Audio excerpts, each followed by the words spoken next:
दोस्तों नमस्कार और आप देख रहे हैं न्यूज़ बकेट में आपका स्वागत है। विभिन्न प्रदेशों में चुनाव है और उसी तर्ज पे लगातार यूपी में सदस्यता अभियान बहुत तेज़ी से भारतीय जनता पार्टी के द्वारा किया जा रहा है। हमारे साथ हैं गौरव मिश्रा जी हैं, भारतीय जनता पार्टी के प्रदेश प्रवक्ता हैं और हम इनसे बात करेंगे कि जिस तरीके से विभिन्न प्रदेशों में चुनाव है और ख़ासकर उपचुनाव उत्तर प्रदेश में भी है। गौरव जी, क्या मानते हैं इस तरीके से सदस्यता अभियान और विभिन्न प्रदेशों में विधानसभा चुनाव है और खासकर उपचुनाव भी है आपके यूपी में, क्या कहते हैं कि ये जो सदस्यता अभियान है उससे क्या कुछ नया परिणाम आपको मिलेगा? देखिए, सदस्यता अभियान हमारे पार्टी का एक सतत प्रक्रिया है।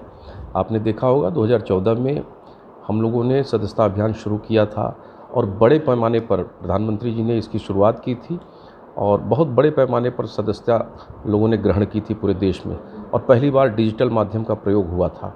उसके बाद 2019 में भी हर 6 वर्ष पे होती है ये, और बीच में कोविड काल के कारण ये प्रक्रिया नहीं हो पाई, जिसको अब शुरू किया गया है। सदस्यता अभियान देखिए, चुनावों की दृष्टि से देखना उचित नहीं है।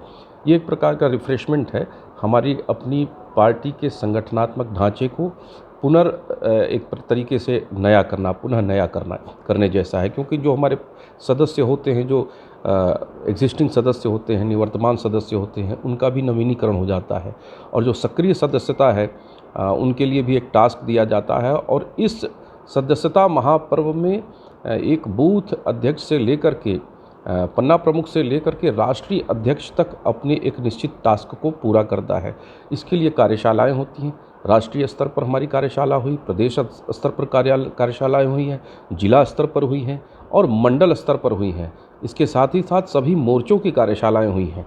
तो सभी मोर्चों को और सभी को एक टास्क दिया गया है और पुराने सारे रिकॉर्ड हमारे टूट जाएं, उस दिशा में हम आगे बढ़ रहे हैं और बहुत तेज़ गति से लोग सदस्यता ग्रहण भी कर रहे हैं। और विश्व की सबसे बड़ी पार्टी बनकर के उभरी थी 2015 में, जब हमने चाइना की पीपल्स पार्टी को पीछे छोड़ा था। तो लोकतांत्रिक एक डेमोक्रेटिक, यद्यपि चीन में कोई डेमोक्रेटिक सिस्टम नहीं है, फिर भी अगर सबसे पार्टी की दृष्टि से देखा जाए तो हमने उनको पीछे कर दिया था।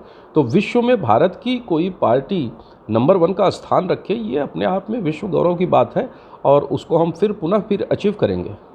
लेकिन जिस तरीके से विभिन्न प्रदेशों में चुनाव है, खासकर हरियाणा की हम बात कर लें, जिस तरीके से बहुत सारे अपनी अपनी दाव खेलना शुरू कर दिए हैं और ख़ासकर दिनेश फोगाट को लेकर लगातार चर्चा का विषय बना हुआ है, क्या मानते हैं वहाँ वो सीट किसके खाते में जाने वाली है? देखिए, जनता बहुत समझदार है, जनता को जज करने दीजिए। दिनेश फोगाट का पूरा विषय जिस तरीके से राजनीतिक रहा है, चाहे वो उनका सड़कों पर आंदोलन हो या फिर ओलंपिक तक का सफ़र हो, एक खिलाड़ी के रूप में हम उनका हमेशा सम्मान करते हैं। सरकार ने भी एक खिलाड़ी के रूप में उनको सदैव सपोर्ट किया। जो जो रिक्वायर्ड चीज़ें थी, जो जो ज़रूरत की चीज़ें थी, सरकार ने पूर्ति की। लेकिन उसको हमेशा एक राजनीतिक एंगल देने का प्रयास कांग्रेस पार्टी ने किया और पर्दे के पीछे से देश की जनता इस बात को समझ भी रही थी। हम लोग भी इस बात को समझ रहे थे कि कहीं न कहीं राजनीतिक रूप से प्रोजेक्ट करने का इनका प्लान है। और चाहे वो बृजभूषण शरण सिंह का विषय हो या फिर विनेश फोगाट के स्वर्ण पदक की बात हो, जिसमें 100 ग्राम उनका ज़्यादा हो गया, उसकी वजह से उनको वहाँ से निकलना पड़ा। तो कहीं ना कहीं देखिए, जिस तरीके से डिज़ाइन किया गया है, जनता समझती है। देखिए, जब आपकी नीयत साफ़ है और साफ़ नीयत के साथ अगर जनता के बीच में जाते हैं तो उसका परिणाम भी सकारात्मक आता है। जैसे कहा गया है कि काठ की हांडी बार बार नहीं छटती, उसी प्रकार जिस तरह से कांग्रेस पार्टी झूठ का ठिकरा बार बार लेकर जनता के बीच में जाती है, उसको फोड़ने का प्रयास करती है, तो जनता बार बार ठिकरा अपने सर पर फोड़ने नहीं देगी। वहाँ पर भारतीय जनता पार्टी जीतेगी, इसमें हमें पूर्ण विश्वास में, कहीं किसी प्रकार का कोई हमको संशय नहीं। उत्तर प्रदेश में प्रभारियों का लगातार विस्तार योगी आदित्यनाथ ने किया है। क्या मानते हैं कि जो यूपी में 10 जगहों पे उपचुनाव होने जा रहे हैं, लगातार सपा भी अपना कमर कस चुकी है? देखिए, समाजवादी पार्टी या कांग्रेस पार्टी या विपक्ष के जितने भी दल हैं, वो येन केन प्रकारेण अपने लिए संभावनाएं तलाशने का हर चुनाव में प्रयास करते हैं और भारतीय जनता पार्टी के लिए सेमीफाइनल, फाइनल जैसे शब्दों का तकिया कलाम चलाते रहते हैं। लेकिन भारतीय जनता पार्टी एक लोकतांत्रिक तरीके से सभी चुनावों को एक अग्नि परीक्षा के रूप में देखती है और उसमें अपने कार्यकर्ताओं के द्वारा एक लक्ष्य तय करती है, उस लक्ष्य को प्राप्त करने के पीछे हम संघर्ष करते हैं।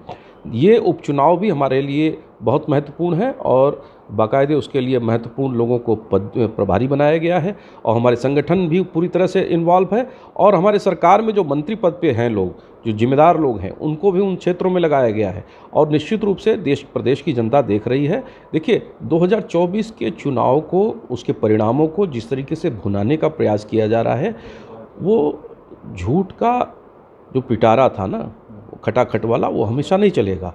तो खटाखट का पिटारा जो है, बात काटेंगे, सत्ता में है नहीं तो फिर खटाखट की बात करने की जरूरत ही क्या है? उनके पास और कोई विकल्प बचा नहीं है। जितनी देश की विभाजनकारी ताकतें हैं, देश को तोड़ने और कमज़ोर करने वाले जो लोग हैं, जो आतंकवाद को प्रायोजित करने वाले लोग हैं, जो माफिया अपराधी किस्म के लोग हैं, जो बलात्कारी किस्म के लोग हैं, वहाँ पर विपक्ष खड़ा हुआ दिखाई देता है। और जब चुनाव में जाता है तो लोभ, लालच, प्रलोभन, भ्रम, झूठ, इस प्रकार के हथकंडे अख्तियार करता है। तो जनता तो समझदार है, समझेगी, और कहीं कहीं हमसे कमी भी होती है तो उसका हम सुधार करते हैं। अच्छा, एक आखिरी सवाल आपसे कि क्या मान लिया जाए कि ये बीजेपी के लिए अग्नि परीक्षा है उपचुनाव? देखिए, हर चुनाव बीजेपी के लिए अग्नि परीक्षा ही होती है। नहीं, क्योंकि सामने 2027 को देखते हुए हर लोग यही सोच रहा है। नहीं, हमारा तो लक्ष्य भारत को विकसित राष्ट्र बनाने का है। माननीय प्रधानमंत्री जी ने दिया है 2047 में, तो हमारे लिए 27 भी अग्नि परीक्षा है, 29 भी अग्नि परीक्षा है। उसके बाद जितने चुनाव आएंगे सारे अग्नि परीक्षा के तौर पे देखे जाएंगे।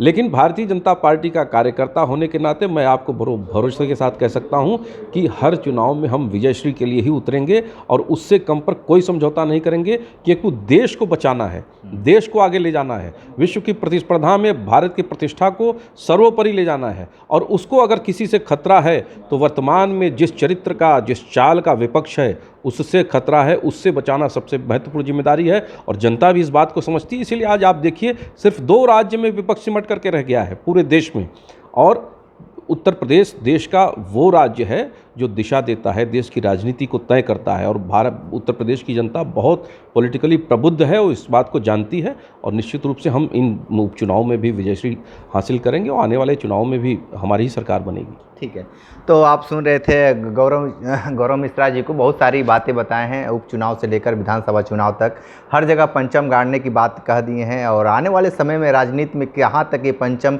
लहरा पाएंगे, देखना दिलचस्प होगा। तो हमारे साथ बने रहिए न्यूज़ बकेट के साथ। हमें दीजिए इजाजत, नमस्कार। पेश है न्यूज बकेट हिंदी मासिक पत्रिका। पढ़ें इस महीने की पूरी खबर विस्तार से हमारे न्यूज बकेट की मैगजीन में। हमारी ई मैगजीन को मुफ्त में पढ़ने के लिए अभी लॉगिन करें www.newsbucket.in पर। इसके अलावा रोज की ताज़ा खबरों के लिए हमारे YouTube चैनल को तुरंत सब्सक्राइब करें।